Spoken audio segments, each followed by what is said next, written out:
Right. We're looking at the Geoquick Cam project on page 223 of your books. Starting out, we're going to get our circle command, the diameter center circle. And the absolute starting point for this circle is going to be 1411. So I'm just going to type in 14, 11, enter. There we go. It's located in the right place. The diameter of this circle is going to be 6 inches. So that I just do 6, enter. All right. Next, we're going to make another circle concentric with this circle that is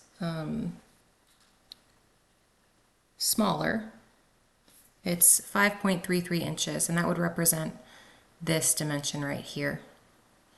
This outer circle represents the center points of all of these circles of this cam.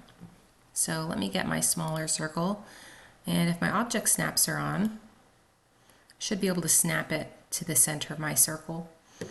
If my object snaps are not on, you'll find that down here, and you can choose what you want to snap on and off, and make sure this is highlighted blue. So I'm going to snap to the center of my circle and type in 5.33, enter.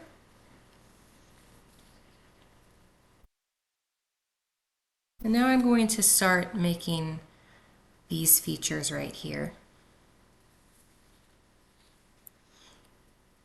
These are 2 inches in diameter.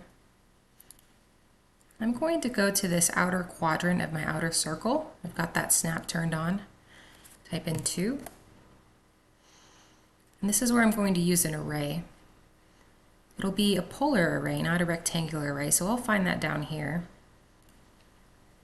Select objects I want to array, hit enter. Specify the center point of the array. So I'm going to specify the center of this circle because I'm having them array around this circle. Okay, I'm going to go up here and make sure that I have 6 items with 60 degrees in between, 360 total. See what happens if I change this. You see how that changed by the degrees that I put in there? So that's what you can expect to happen. So the correct would be 6 items, 60 degrees in between items.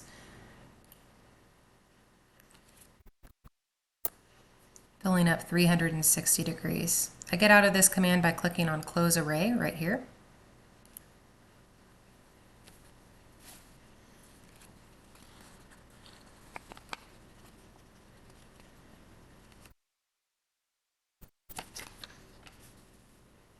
Next, I can trim. So my trim tool, these little scissors right here, or you can do how I do it, and I type in TR one after the other.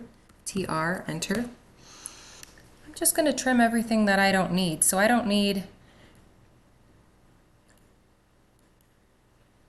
any of this. You see how it's not letting me trim those circles? That's because when you make an array, it counts them as one object. I'm going to need to explode those in order for it to allow me to trim. Close array. And in order to explode these, I'm going to type in EX and just scroll down to explode right here. That should pop up when I type in EX. See how now it highlights them individually? Now I can go ahead and trim the way I wanted to. So I'm going to type TR, enter. There we go.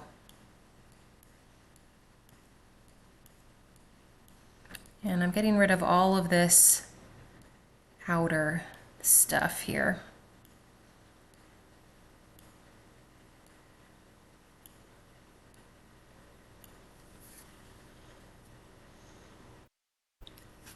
Okay, next I'm going to make a circle that represents this circle right here, which is 2.67 in diameter.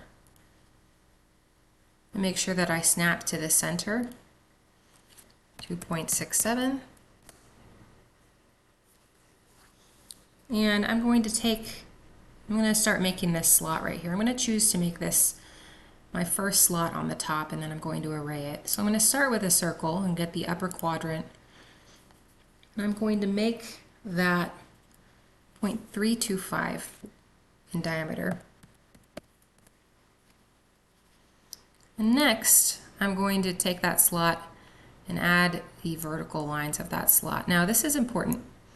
When I zoom in here to make this line and this line, I want to make sure that I'm snapping to the quadrant of this circle, which will give me a diamond shape, not the intersection of this circle with the bigger circle that it is on. That will give me a line that isn't quite tangent to that circle. So make sure you zoom in to see, or if you want, you can even go to your snaps and turn off your intersection snap for a second.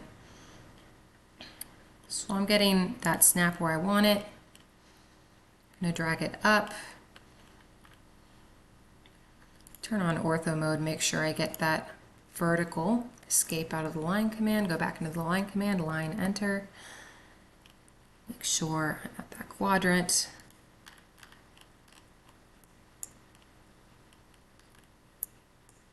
Drag that up, click, escape. Now I can trim what I want to. TR, enter.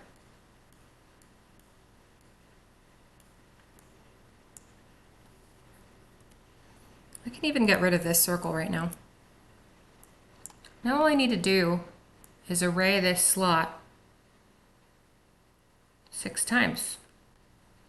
So I'm going to go to my polar array, select objects. This time I'm selecting more than one.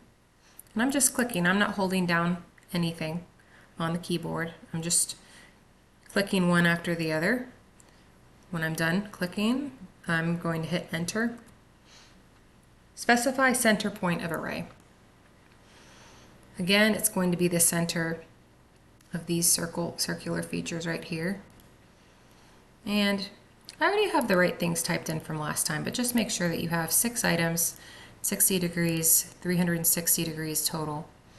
And click on close array. And now I can trim, TR, enter, my extra lines out here.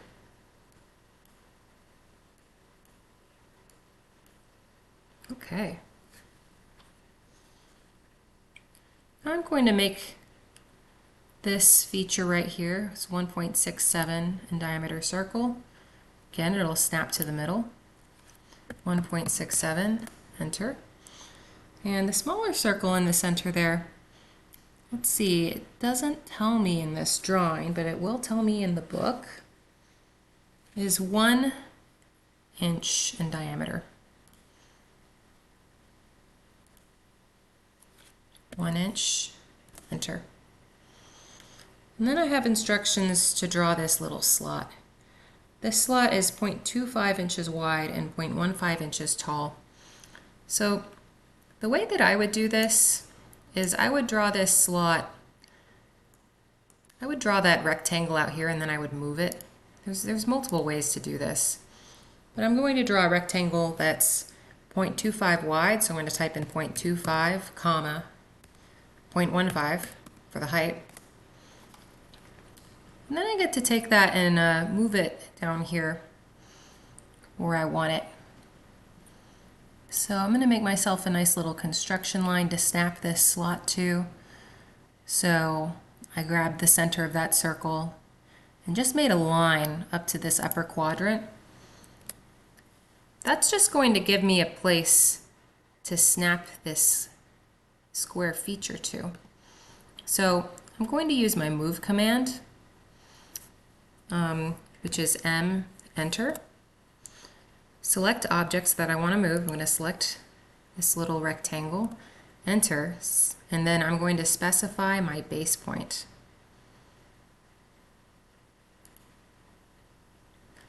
Make sure ortho is turned off. And I'm just going to make sure that this rectangle is on this vertical line somewhere. It doesn't really matter where. I'm going to put it right here, and then I'm going to move this rectangle one more time. So I'm going to get into my move command again, M, enter. Click on that to select it, hit enter. And I'm going to select this bottom line as a base point right here. I'm going to make sure that I have ortho turned on. That only allows me to drag this up and down, and it's going to want to snap where that rectangle and that circle intersect. So I'm going to click, and that's the nearest snap. If you don't have that turned on, again, go in here and turn on nearest. Make sure there's a check mark right there. Okay, I'm going to trim this up. It looks like I need to explode this rectangle.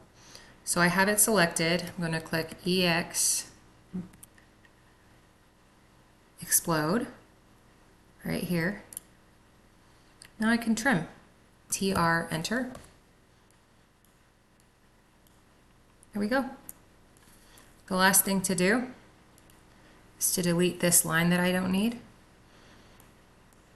There we have it. That's the Geoquick Cam.